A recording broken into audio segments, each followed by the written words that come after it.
S'està preparant una manifestació a Brussel·les per diumenge que ve, en defensa del referèndum i contra tota amenaça cap al seu exercici. No anem a Brussel·les a demanar cap dret, perquè és un dret que ja tenim, el de l'autodeterminació, sinó que anem a defensar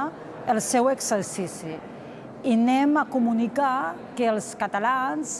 ciutadans i polítics amb majoria parlamentària per fer el referèndum, no farem ni un pas enrere. La marxa, que té el precedent de la manifestació que ara fa 5 anys va omplir els carrers de Brussel·les, l'organitza la plataforma International Commission of European Citizens, en què, a part de Catalunya, també hi ha representants d'Escòcia i de Flandes, i que té els seus orígens al 2009, quan Catalunya va viure l'inici de l'onada de les consultes per la independència.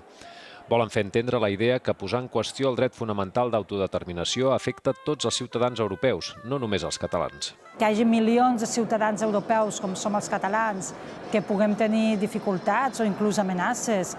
per exercir la democràcia o exercir el dret universal d'autodeterminació, no és pas un greuge només als ciutadans catalans, sinó de fet a tota Europa, també el senyor alemany o el senyor finlandès, perquè és a tota Europa que aquest dret vol ser vulnerat. La manifestació tindrà el suport de Convergència Democràtica, Esquerra, Iniciativa, Esquerra Unida, la CUP, Solidaritat i Nova Esquerra Catalana.